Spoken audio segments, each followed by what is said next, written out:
Hello students, welcome back to our channel Tesla NCERT physics classes में। आज हम class 11 के चैप्टर नंबर 10 से नेक्स्ट न्यूमेरिकल नंबर 10.10 को सोल्व करने वाले हैं। तो जैसे कि सामने क्वेश्चन में दिया गया है कि 50 सेंटीमीटर लंबी और 3.0 मिलीमीटर व्यास की किसी पीतल की छड़ को उसी लंबाई तथा व्यास की किसी स्टील की छड़ से जोड़ा गया है। मतलब दोनों जो पीतल की छड़ और जो स्टील की छड़ है, दोनों की लंबाई सेम है और दोनों का व्यास सेम है। यदि ये मूल लंबाइयाँ 40 डिग्री सेंटीग्रेड पर है, ये जो हमें लंबाई दी गई है वो 40 डिग्री सेंटीग्रेड पर है, और 250 डिग्री सेंटीग्रेड 250 डिग्री सेंटीग्रेड पर संयुक्त छड़, मतलब दोनों छड़ों को मिलाकर एक संयुक्त छड़ बनाई जाती है, तो लंबाई में दोनों में क्या परिवर्तन होगा? क्या संधि पर कोई तापीय प्रतिबल उत्पन्न होगा? तो क्या संधि बिंदु जो है वहाँ पर कोई तापीय प्रतिबल बनेगा वहाँ पर, वो हमें देखना है। छड़ के सिरों को प्रसार के लिए मुक्त रखा गया है और छड़ आपस में दूर है थोड़ी, ताकि वो आपस में मुक्त रूप से प्रसारित हो सके, उनमें लंबाई में मुक्त रूप से चेंज हो सके। हमें दिया गया है तांबे के लिए जो अ, प्रसार गुणांक है वो दिया गया है, और स्टील के लिए जो प्रसार गुणांक है वो दिया गया है। तो यहाँ पर तांबा मतलब वही जो क्वेश्चन में दिया गया है, पीतल तांबा दोनों के लिए एक ही है, तो पीतल के हम यूज़ करेंगे वही, पीतल के लिए यहाँ पर यूज़ करेंगे वही रेखीय प्रसार गुणांक जो तांबे के लिए यहाँ पर दिया गया है। ठीक है, तो एक बार हमें जो भी डाटा दिया गया है वो हम एक बार यहाँ लिख लेते हैं। ठीक, तो हमें दिया गया है तार की लंबाई, तो जो दोनों तार हैं उनकी तार की प्रारंभिक लंबाई हमें दी गई है। तो प्रारंभिक लंबाई को हम एल नोट से डिनोट कर देते हैं, शो कर देते हैं। यहाँ पर ये हो जाएगा 50 सेंटीमीटर। इसको हम मीटर में एम के बत्ते में चेंज कर लिख देते हैं। तो मीटर में तो 10⁻²मीटर, सेंटीमीटर में तो 10⁻² का 2 मीटर। ठीक है, इसलिए हमने इसको चेंज कर दिया है। ऐसे ही जो व्यास दिया गया है तार का व्यास, तो तार का व्यास मान लीजिए कैपिटल डी है, तो ये हमें दिया गया है 3.0 मिलीमीटर। इसको भी मीटर में चेंज कर लेते हैं, तो हो जाएगा 3.0 इंटू 10⁻³ मीटर, क्योंकि मिलीमीटर में होता है 10⁻³ मीटर। ठीक है, ये लिख दिया है। साथ में हमें प्रारंभिक ताप दिया गया है। प्रारंभ में जो ताप है वो कितना, मान लीजिए T0 है, और ये हमें दिया गया है 40 डिग्री सेंटीग्रेड। सारे मान हमें जो नीचे प्रसार गुणांक है वो केल्विन में दिए गए हैं, तो इसलिए हम इसको चेंज कर लेते हैं केल्विन में। तो 40 में हम जोड़ देंगे 273 केल्विन, तो ये कन्वर्ट हो क्या जाएगा, इसको हम अलग से सोल्व कर लेते हैं। 273 प्लस में 40 हो जाएगा 3, 7 हो जाएगा 11, हासिल 1, तो हो जाएगा 313 केल्विन। तो 313 केल्विन ये प्रारंभिक ताप है। अंतिम ताप की बात करें तो अंतिम ताप भी हमें दिया गया है। अंतिम ताप को मान लीजिए हम कैपिटल टी से डिनोट करते हैं, तो ये मान हमें दिया गया है 250 डिग्री सेंटीग्रेड। तो इसको भी हम केल्विन में चेंज कर लेंगे, तो 250 में 273 को हम ऐड कर देंगे, तो ये मान हो जाएगा 250 प्लस में 273, तो हो जाएगा 3, 7 और 5 12, हासिल 1, तो हो जाएगा 523 केल्विन। ठीक है, ये मान हमें दिया गया। तो एक बार दोनों जो संयुक्त छड़ की लंबाई में चेंज पूछा गया है, तो पहली पीतल की छड़ की लंबाई में परिवर्तन, ये हमें निकालना है। तो लंबाई में परिवर्तन का जो फॉर्मूला होता है डेल्टा एल, देखिए प्रसार गुणांक के टर्म में वो होता है अल्फा डेल्टा टी, और इसको मल्टीप्लाई करेंगे प्रारंभिक लंबाई से, तो होता है L naught alpha delta T, जहाँ पर डेल्टा टी क्या है, तापांतर। ये होता है लंबाई में परिवर्तन का फॉर्मूला। ठीक है, ये फॉर्मूला कहाँ से आता है, कि हम जानते हैं रैखिक प्रसार गुणांक से एल इक्वल टी का होता है एल नोट ब्रैकेट में 1 + अल्फा डेल्टा टी।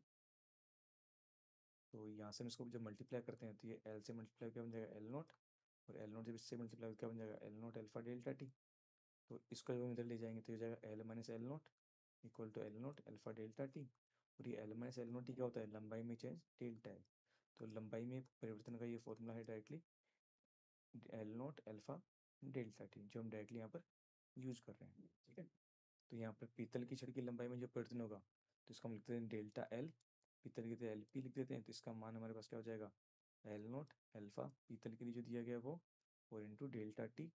तो डेल्टा टी क्या है हमारे पास, टी माइनस टी नोट है।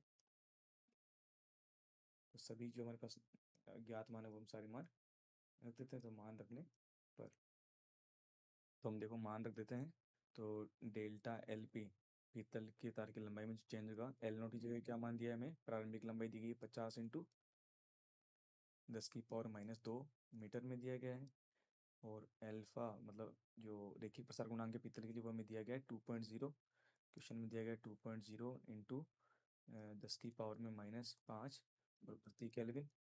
और हम बात करें delta sorry T minus T note की, तो टी हमें दिया गया है 523 केल्विन, और जो प्रारंभिक ताप तो हमें दिया गया 313, मतलब टी नोट जो है वो हमें दिया गया 313 केल्विन। ठीक है, तो अगले स्टेप में थोड़ा और सोल्व कर लेते हैं। तो एल पी इक्वल टू हो जाएगा ये 50 × 10⁻² मीटर, ये हो जाएगा 2.0 इंटू 10⁻⁻5 प्रति केल्विन। इनमें से केल्विन बाहर जाएगा तो 523 में से 313 को माइनस कर देते हैं, तो बचेगा 0 1, और ये बच जाएगा 210 केल्विन, तो हो जाएगा 210 केल्विन। तो यहाँ से केल्विन इनवर्स से केल्विन कैंसिल आउट हो जाएगा। तो इस वाले मान को हम कैलकुलेटर की हेल्प से थोड़ा सोल्व कर लेते हैं। 10 की पावर को हम लास्ट में एक बार लिख देंगे। तो एक बार पहले जो सिंपल वन को हम सोल्व कर लेते हैं एक बार कैलकुलेटर की हेल्प से। तो देखो ऊपर एक तो दिया गया मान 50 है, और साथ में अगली स्टेप में 2 है, और एक है 210, तो हो जाएगा 21,000। तो इसको लिख देते हैं, ये आ जाएगा 21,000 इंटू 10 की पावर में -2, और 10 की पावर माइनस का जो 5 है, ये हो जाएगा 10 की पावर माइनस का 7 मीटर। तो इसका मतलब 10 की पावर 7 का मतलब है नीचे एक के आगे 7 जीरो जाएंगे, तो ये हो जाएगा 21,000 बटे में एक के आगे 7 जीरो, 3 4 5 6 और ये 7। तो यहाँ से जो 3 जीरो है, 3 जीरो से 3 जीरो कैंसिल आउट हो जाएंगे, और ये मान लगभग हमारे पास कितना आ जाएगा 0.0021 मीटर में मान कितना आ जाएगा। ठीक है, ये पीतल के तार की लंबाई में चेंज हो गया। और सेम ऐसे हम क्या करेंगे, जो स्टील की जो छड़ दी गई है उसकी लंबाई में चेंज निकाल लेंगे। तो स्टील की छड़ की लंबाई में परिवर्तन, तो उसके लिए भी सेम फॉर्मूला रहेगा। डेल्टा एल स्टील तो एस लिख देते हैं, ये हो जाएगा एल नोट एल्फा स्टील के लिए अल्फा एस, और टी माइनस टी नोट सारे मान सिमिलरली हम रख देते हैं जो भी मान दिए गए हैं। तो डेल्टा एल एस टी हो जाएगा, एल नोट का मान तो सेम ही है वो दोनों तारों के लिए, तो ये तो सेम रहेगा। जो अल्फा एस है रेखीय प्रसार गुणांक स्टील के लिए, वो हमें क्वेश्चन में दिया गया, देखो कितना है यहाँ पर मान, ये दिया गया 1.2 गुणा 10 की पावर में -5, ये मान हम रख देते हैं यहाँ पर नीचे, 1.2 गुणा 10 की पावर माइनस का 5, तो हो जाएगा 1.2 गुणा 10 की power -5 kelvin inverse. T minus T note वही है 523 केल्विन माइनस 313 केल्विन। तो इसको थोड़ा और एक्सप्लेन कर देते हैं, थोड़ा सॉल्व कर देते हैं। तो 50 गुणा 10 की पावर -2 मीटर, और ये हो जाएगा 1.2 गुणा 10 की पावर माइनस का 5 केल्विन इनवर्स। इसको सॉल्व करने पर वही आ जाएगा 210 केल्विन, सेम टेम्परेचर डिफरेंस, इसलिए ये दोनों कैंसिल आउट हो जाएंगे। और आगे वाले मान को हम कैलकुलेटर की हेल्प से जल्दी से सॉल्व कर लेते हैं पहले की तरह।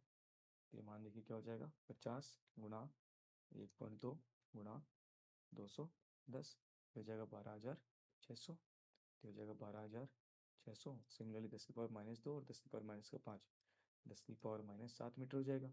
इसको थोड़ा और सोल्व करेंगे पहले की तरह, तो 12,600 और बटे में वही एक के आगे 7 जीरो,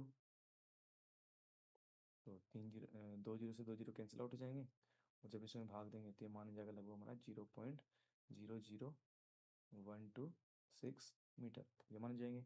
तो हमसे क्वेश्चन पूछा गया संयुक्त लंबाई में चेंज कितना होगा, तो दोनों के लंबाई में चेंज होगा, तो संयुक्त लंबाई में परिवर्तन।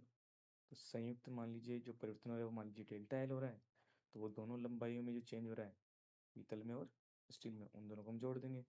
तो पीतल की लंबाई में जो चेंज हो रहा है वो कितना है था हमारे पास मान, वो मान हमारे पास है 0.0021 मीटर, 0.0021 मीटर, और स्टील की में आया 0.00126 मीटर, दोनों को हम जोड़ देंगे तो हो जाएगा संयुक्त लंबाई में चेंज।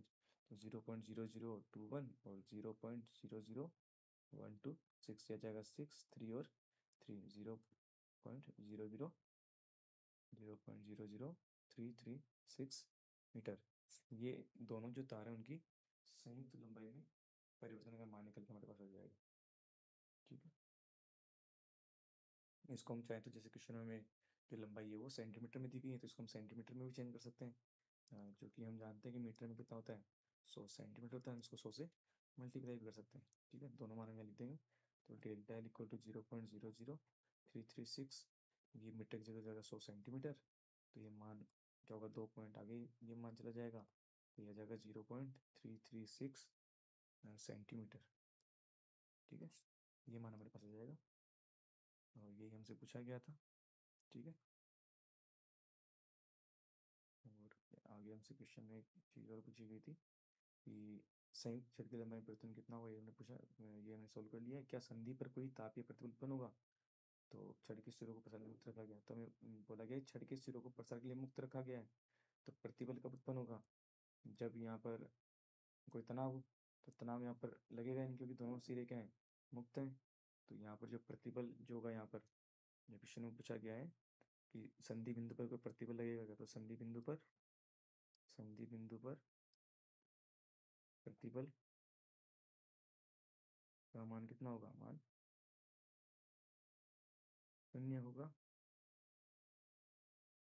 ये कैसे में प्रतिबल नहीं लगेगा। ओरिजिन क्या है, क्यों नहीं लगेगा? क्योंकि दोनों तार या दोनों तारों के सिरे विस्तार के लिए ना, फैलने के लिए, विस्तार के लिए मुक्त है, उनको मुक्त रखा गया है। इसलिए क्या होगा, यहाँ पर कोई भी यहाँ पर प्रतिबल उत्पन्न होगी, उसके लिए तनाव चाहिए, प्रतिबल कोई बल चाहिए, बल बटा क्षेत्रफल। यहाँ पर तनाव ही कार्य नहीं करेगा, क्योंकि यहाँ पर बोला है ना क्वेश्चन में, ये देखिए सामने क्वेश्चन में यहाँ बोला गया है कि छड़ के सिरों को प्रसार के लिए मुक्त रखा गया है। यहाँ पर कोई भी तनाव कार्य नहीं करेगा, तो तनाव कार्य नहीं कर रहा है यहाँ पर, तो इस पे स्थिति में कोई भी यहाँ पर प्रतिबल कार्य नहीं करेगा। तो जो लंबाई में चेंज आया है, संयुक्त लंबाई में जो परिवर्तन वो दिया है, और यहाँ पर संधि बिंदु पर कोई भी तनाव कार्य नहीं करेगा। तो हमारे दोनों फाइनल आंसर हैं। आशा करता हूँ आपको ये मेथड समझ में आया होगा। फिर भी किसी प्रकार कोई डाउट हो तो आप कमेंट सेक्शन में कमेंट कर सकते हैं।